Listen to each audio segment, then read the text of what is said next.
But if it comes to planning commission, you can call in and voice your opinion, your concerns. And also you have a bunch of city council people and we're here to represent you, so you can also send us an email. We may not be able to make everybody happy 100% of the time, but we all want your taste, and that's why we were elected. And so you have a few different ways that you can get impact or input back to the city and with things are done. Kind of a variety of ways. Councilmember? Sorry. No, you're good. Janine Restad, Director of Planning and Business Development. Also, when notices go out about applications, there's a process as we're going through the reviews that's on land use, engineering, everybody. If we get a lot of comments from the public, we can require a neighborhood meeting.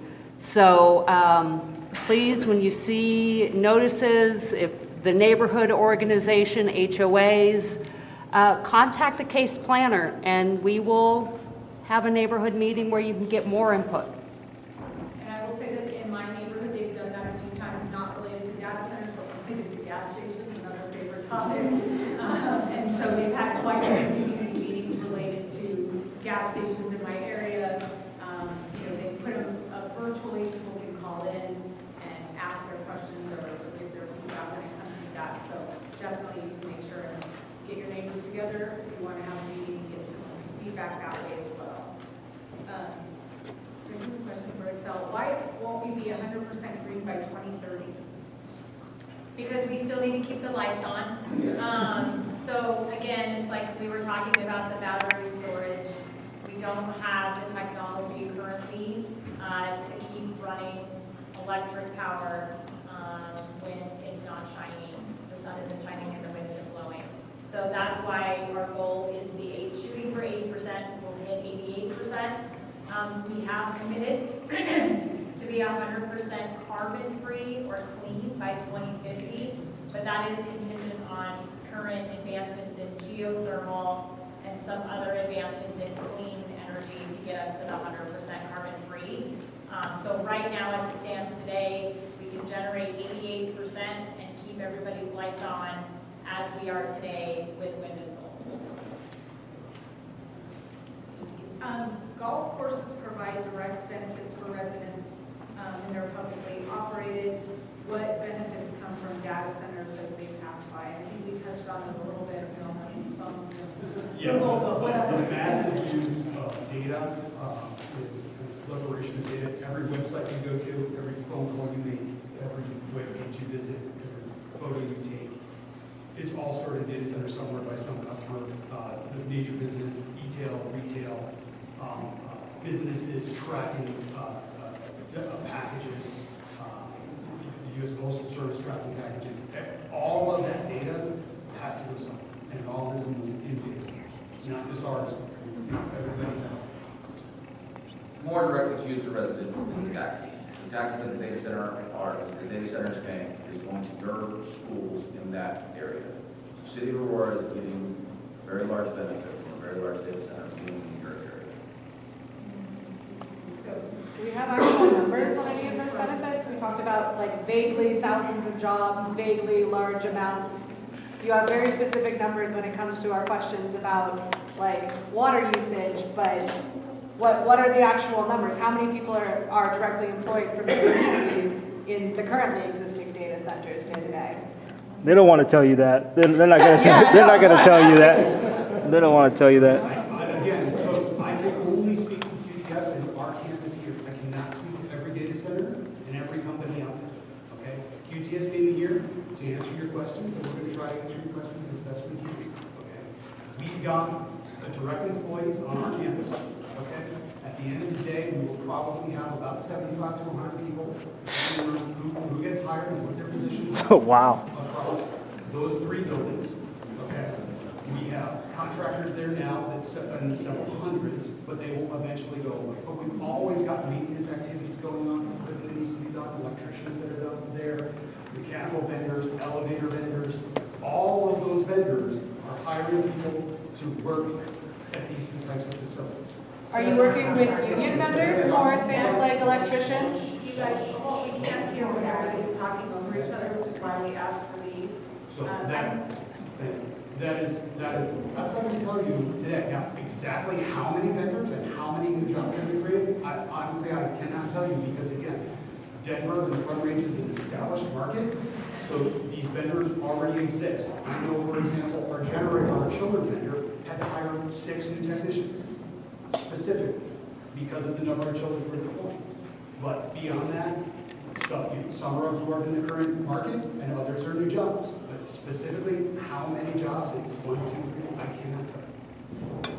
No one can tell. BS. About golf courses a little bit, are we planning on limiting golf courses with their water usage? Yeah, so the water conservation ordinance that was passed a few years ago does not allow any golf courses in Aurora. So the golf courses that are here, there's one under development that was already in process at that time, but we will not have any new golf courses beyond the ones that are here and the one that's being So, I think this is for the city. Whoever asked this question, let me know if I'm wrong, but what is the plan to reinvest or improve in our city with the additional property tax, sales tax that is generated from these centers? So those revenues go into the general fund, so that provides our basic services, so that's fire, police, parks, recreation, so that's where those dollars go to providing our basic governmental services across the city. So that would hopefully be some minor increases and such for the deficits in our budget, First thing we gotta do is balance the budget, so yes. So Xcel, we're getting an increase this year. Are these rate hikes because of data centers? No, they are not. And actually, the larger, the more that we have large customers come onto the system, they actually absorb a significant amount of the rates, and it can help with affordability with all of our other customers because it's a socialized system that helps for everybody. So the way that our rates are set is it's like a pie, and we say, you know, we need a 5% increase, which is this year. We need a 5% increase for our rates to serve our customers. That investment goes into replacing the poles and wires in your backyard. It's building new distribution substations that potentially need to be in for new neighborhoods. It's for just general maintenance and upgrades to the existing system that we use and operate to serve our customers.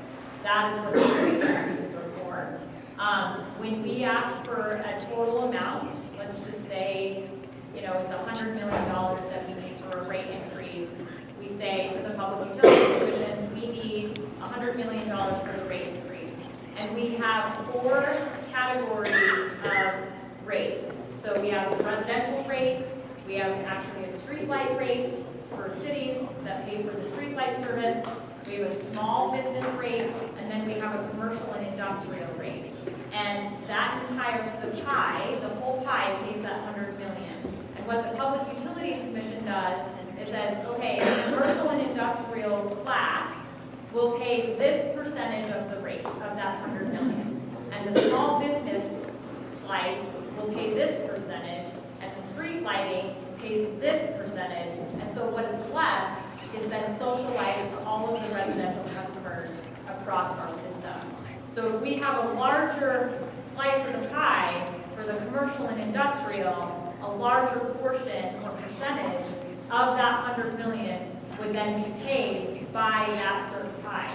So having larger customers on the system actually helps with our residential customers, and that's why it's important to have some of these larger customers on our system, because they do help with the affordability of the rest of our rates.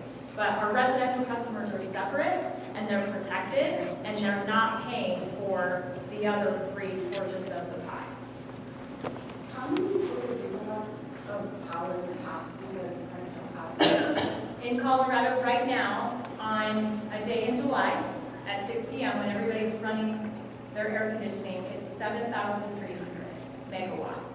And like 6.2 gigawatts total capacity in Colorado. And my understanding, there's like 5.8 gigawatts in applications from data centers to Xcel right now.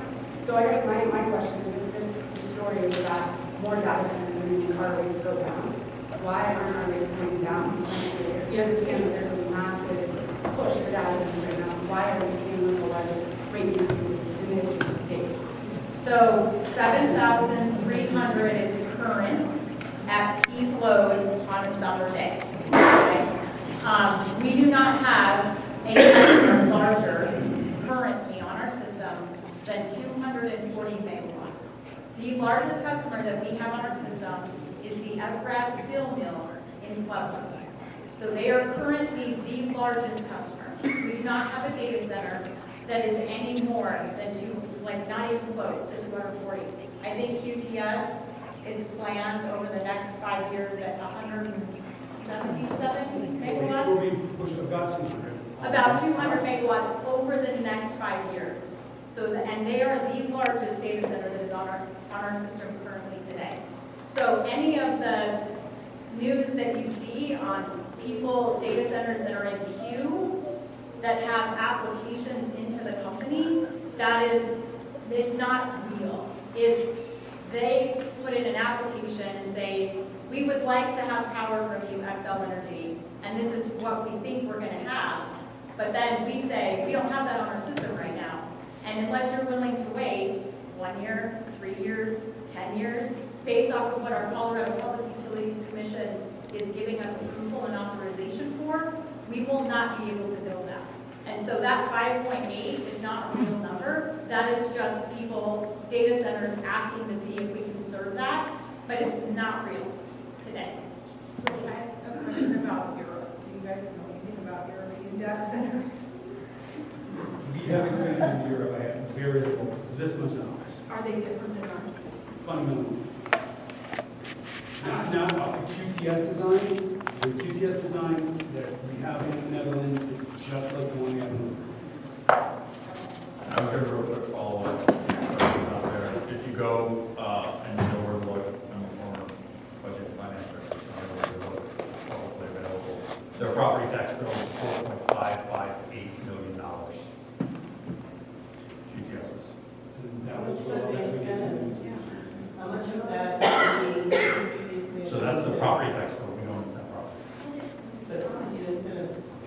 We did, none of that was incentive, because most of that goes to school districts, metro districts, so that's those, no, they're not getting that back on incentive. The city provides tax incentives.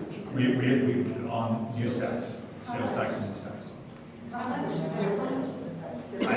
It's, again, a percentage, I have to go, I don't know the number off the top of my head. The question was on the property tax.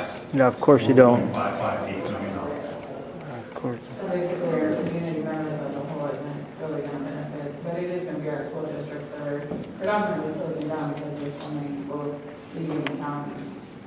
There's like 8,000. But the property tax going towards schools, and there's already so many other places contributing to that, like, how are we going to be able to see the exact effect of their reinvestment in our community?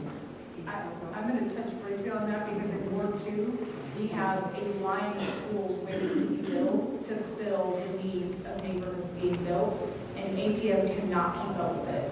There are, I know Murphy Creek Elementary School is very overcrowded. Vista Peak, the entire, from preschool all the way up to high school, incredibly overcrowded. So there is a line, and you can go on the APS website to see those schools that they kind of have in queue. But just in my general area, and I live near Vista Peak, there is 5 elementary schools or P through 8s currently planned that they're not built yet. They need funding for all of that. So I think it depends the area that you're living in, right? So maybe in central Aurora off of Savannah, they may not need a new school next year because they're a little bit stable. But out in the newer areas where there is the opportunity for a lot of growth, they can't keep up with schools. I know that the Aurora Highlands, they have been very vocal about their need for a high school, and they're trying to get it, but it takes a lot of money and it takes a lot of time. So I go, it's for school districts. And I think it's like, if we can see it, as a community, like, instead of just generalizing it, oh, it's coming, or oh, it's out there, but we're not seeing how it's being invested. As a community, I think is where there's a disassociation and where it's going and, you know, the need. Well, and just to keep in mind too, like, the property taxes through the county and the school board, so like the city would have reported on that, right? Isn't my wrong? Okay. There was a school board member here, they could speak to the, how those dollars are being used, but that would, that would be a school board member or somebody else. And then how are data centers being funded? Like, what do you guys think are like? Sorry, let's get that. Fundamentally, private equity. The large tech companies are building their own centers, and they're also partnering with us to build data centers for them. Specifically, it's mostly private equity, investment banks, private equity funds. They're outlaying the cash to build these centers. We're contracting with high-value companies to do long-term leases on those facilities in full. They're leasing sometimes entire buildings. And from that, we're generating revenue that's going directly back to those funds, or we're reinvesting, or we're taking loans out on those to reinvest, take some of the money, pay back the investment fund, and use the rest of the money for the next building. Are the QTS centers co-locations? Some are, and some are hyperscale. We have a mix of between hyperscale, single use, big tech type buildings, co-location, smaller market, 1 to 3 racks type of thing for smaller companies to do, and then as well as federal ones. How safe is Aurora with is there a plan in place in case there's any catastrophes and toxic waste and pollution? I mean, are we going to sit back in Aurora and just let them continue to just pop up and build data centers until they're all over the city? Yep. Without asking, is there going to be is there going to be a plan for making sure that there's no pollution and toxic waste? So they're not producing toxic waste. I'm not sure that one comes from. Again, there's a state regulatory process on any waste that's produced in terms of how that has to be handled. Data centers are not producing toxic waste. In terms of the diesel emissions, I guess my question would be, on average, how often are you all running the diesel generators each month? Typically 30 minutes a month, up to 30 minutes a month for testing, make sure they start. And then during the week, it's 2 to 4 times a year, depends. 15, so again, we're limited to about 25 hours a year of runtime. Okay, that's not with an average. So from a reporting standpoint, federal requirements are that we report on any hazardous materials through a tier 2 report, which are publicly available. Fundamentally, the only hazardous material that we here are diesel fuel and lithium-ion batteries that we have for EPS systems. And those are all self-contained systems, again, not set up for leaks. We have full remediation, and if we did have a tank facility, for example, all our tanks are above ground, they are all monitored, they are interstitial sensors, as safe as we can be. It's safer than your vehicle. Do you require any microclimate or heat analysis to be done for data centers? We do not. We do airflow studies before the site's even constructed to make sure that A, we can cool everything that's needed in terms of the larger environmental impact, or is environmental impact study that's done for everything. And is there a list or a map of all the data centers?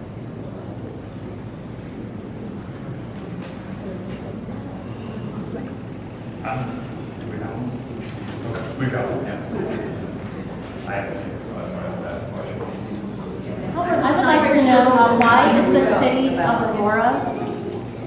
city of Aurora, even entertaining data centers while we are in an active water crisis? Yep. Our water compact with other states is unknown, and the city is actively preparing to eminent domain multiple households 2 hours away in Harstall for the Wild Horse Reservoir. So I'll go back to what I shared at the beginning. We could eliminate all the data centers in Aurora. Yeah, that'd be great. And it would make no difference on any of those questions. 0.3% of our water use is associated with data centers. So it's not really a data center water problem. Do we have water challenges? Absolutely. There are challenges with water supply. Are data centers causing that in Aurora? Absolutely not. 0.32% of our water use annually is associated with data centers. So we It can didn't seem like eliminate we had all water that, to spare. and it would not make any difference at all in any of those questions. We could care about multiple things impacting water usage at once. Like, it just feels like a lot of this conversation has been, it's not as bad as other things, therefore don't worry about it. I Yeah. can in fact hate golf courses and not approve data centers. Yeah. Preach. Yup. What you just said, totally, it's like you didn't listen. He said it's not a problem. Not that it's not bad or worse than somewhere else. It's not a problem. It is a problem. It is a problem. All right, everybody, we're not. It's 8 o'clock. It's not productive if we're arguing back and forth with each other, so. It's not productive.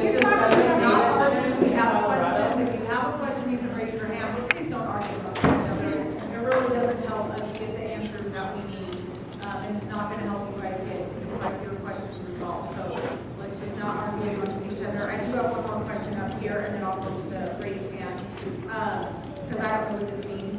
So it says, are there biometric safeguards for data centers? Yes, our security systems are all typically parking and biometric in nature. So nobody can enter the facility without who they are, where they're going, and what they have. Okay, here's the last question. You talked about the opportunities for jobs and all of those things. Just as an artist in the creative industry, AI is constantly stealing jobs from artists, from writers, all of these different people. The uptick in AI has caused so many jobs to disappear, so that feels like an invalid argument when, sure, so, like 60 people are getting jobs, hundreds of thousands of people are losing jobs in other industries. And I fully understand. We, QTS Data Center Company, we only build facilities. We do not operate the AI infrastructure. But Those are based on customer needs. and that's fine, but these facilities still support the uptick in AI. Again, we're, as our customers want us to. All right, I think we went through all the questions. So I wrote it down. What did I? If there were, you did, I didn't read it up. Do you want to say it? We had a lot that were the exact same, like water usage, but what was your question? Can I ask? Yeah, that's what was your question? Okay. So, I appreciate your having the forum. Your points have all been so reassuring. Why is it, though, that the city of Aurora hasn't compiled all this information together, and including performance records on water, on electricity, all these things to have in front of us and for the council to make decisions on, and also performance records regarding subsidies, waivers given, taxes, etc., such as the 2016 11 million tax waiver given to mortgage gigs. What's the outcome of that? Was it a loss? Was it productive? Over how much time? We need to know these things. They should be public. So I'll Should let be Marshall, transparent. I'll let Marshall address the water piece, and that information is, Yeah, so there is a fact sheet online on data centers. It might be something everybody hasn't been able to find. I have a handout, and we have to get a pile of handouts on the table. They summarize kind of the water situation. It's focused on the water situation, or water perspective. But yeah, anything we try to make available, and I'll and I'll leave incentive agreements are publicly available and available online as well. Not predicting performance in results I'll wait with staff and follow. I'll get with staff and follow. Yes. So why is it all in the opinion and we won't be mystified thinking there's, bad things and lots going on? Put it all together. Make it public, transparent, and I think part of it's because we're all learning. It's like I'm learning, the data center thing is evolving so quickly that like things that I looked at 2 weeks ago are now changing. So we are going to have to learn things as far as how we're sharing data and information, but it's just recently become kind of a hot topic. It wasn't 5 years ago. So we got to do some work to catch up and solve some things. Sorry, I did have a question I forgot, and then I'll get over to you. But what are the other large water users in Florida? Our largest single water user is a water bottling facility. That bottles a lot of raw water and ships it throughout the West. So that's our largest single water use. The other larger. we didn't hear you in the back. Yeah, it's kind of garbled. Could you? They don't want- That's when you're talking. And the mics don't, mic doesn't work. Mic doesn't work. Mic doesn't work, okay. The largest water customer in Aurora is a water bottling facility. It bottles a lot of water and ships it. Niagara Water Bottling, that's stealing the water from Aurora. Okay. Look at the bottles that say Niagara Water, and it'll say, those are the ones that you are paying for the bottled water plus the tap water. So Not it's just double limited. jeopardy for Aurora residents if you are purchasing the Niagara Water. And it was supposed to be limited to the usage, the availability of water. So that's our largest water customer. And the other large water customers, we have the Gaylord Resort is a very large footprint. So they have a reasonable water demand. Monthly base, again, if you compile all of the uses on the base, there are a lot of water users, but that's a lot of individual uses. So those are our largest single meters that we have in the commercial space. All of the other large water users beyond generally those three are irrigation. So again, golf courses can use up to 1 million gallons a day during the summer. So you've got the three I mentioned, and then you've got irrigation accounts, HOAs, golf courses, parks. Use a lot of water over 4 months of the year, as was pointed out. Last question over there. Thank you so much. Hold on, wait. If you guys have additional questions, grab it, put your email address on it, and we'll work to get you the answer and then email it back to you, okay? This is going to be for Xcel. So we all know about the proposed $225 million hike that's roughly going to be $5 or $6 per residential customer. You mentioned the pot. You also mentioned that with the data center, they're going to invest in some of the infrastructure, which we know needs to be replaced and upgraded, which that cost is usually passed widely to the customers, no matter what port it's by. Xcel had an annual reported profit of close to $1 billion out of the Colorado region for their net profit last year.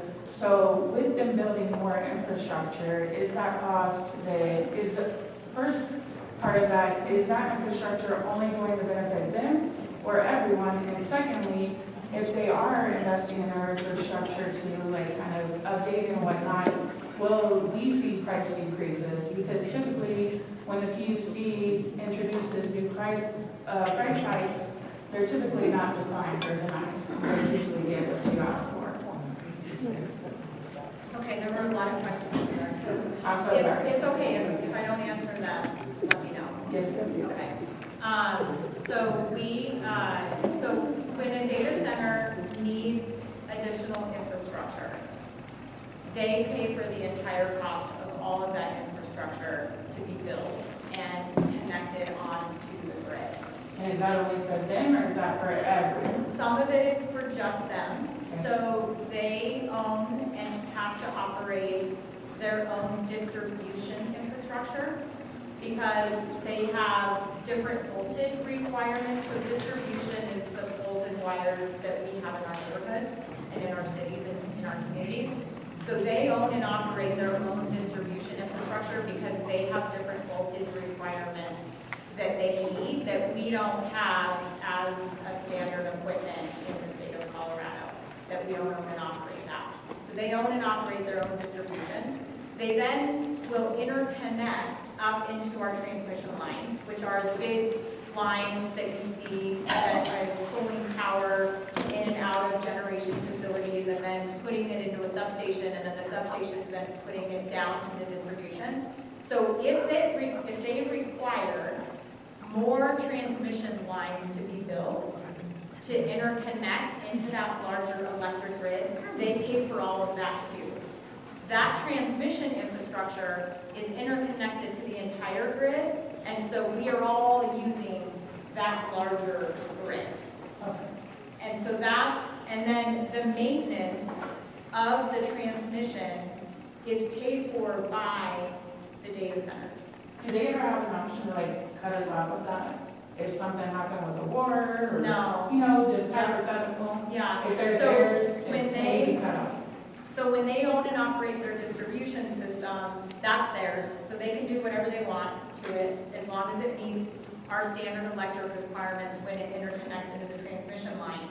When they build all that transmission that they require and it's connected into the larger transmission infrastructure, they don't own and operate it anymore, we do. And so it is in service to all of our electric customers in Colorado. And would we see a decrease in price due to them adding more to that? It's possible. I mean, we've modeled it, again, this is very new. I mean, we are only, you know, outside of the small data centers that have been around for decades at the 1 to 5 megawatts. These larger data centers that are 150, 200 megawatts, 400 megawatts, we believe that as we model that from a financial aspect of operations and maintenance, we do believe that the larger the data centers and the load that comes on the system will help suppress rates. We've ran financial models like crazy. But until these data centers are actually on the system and it's working, we just don't know 100% because they're just not here yet. But our structure would like sustain what they're at. Only if we can get approval to build it. So we have to go in front of the Public Utilities Commission and ask the Public Utilities Commission for any of these large data centers that are over 20 megawatts. We have to go to the Public Utilities Commission and say, this is what is projected that we think we can serve over the next 5 years. Commission, do you approve for us to build it or not? And there are many times that they don't approve it. And if they did, would we pay for that part? No. Or would they pay for that? No, they pay for it. Thank you. Because it's hard to believe that. I know. It's just like a bunch of all the. Well, I mean, they're not public because we've got a bunch of financial analysts at the company that are just running models based off of possibilities when these data centers come on. They're just not on yet. They're not on at an enormous level that would help with those rates. So we're not sure. We're not sure yet. If they will. We're not. We're just running models. The models say something, but we're not 100%. I think that's it's hard to believe that all of these new energy consumption is going to affect us as customers. And we've seen it happen, you know, in other states that we absolutely take on the cost when they're increasing energy usage. So, you know, you have to understand what I'm trying to 100%. And Yes. company that, you know, had a $9 billion profit last year. How much profit did you have? $600 million is what we had. Why are rate hikes passing customers? So, well, it's finance, the way in which we borrow money to build the infrastructure to advance the renewable energy generation is by the profits that we make. And our shareholders make a rate of return of about, anywhere between 6 and 8%. That is, that's pensions, that is retirement, that is, like, they're very conservative shareholders. We're not the, corporations of the country that are making 50, 60% margins. We are a regulated monopoly who can only make a certain amount of return, and that return on those profits is used to borrow against to then build the infrastructure, to then share that infrastructure cost across our customers' rates over a 40, 50, 60, 70 period of time. So it's, I understand your point about making profits, but I do want to say that a regulated monopoly is not a normal corporation making a bunch of profits and giving it back to a bunch of shareholders that are in New York. These are pensions, these are retirees who are using it for their 401ks. Those are typically our shareholders because it's only a 6 to 8% return on their investments. All right, well, thank you guys for coming. If you have more questions, you have a couple options. You can write the question, put your email address, and leave it, or you can send me or Rob, or volunteer Rob, an email, and we will work together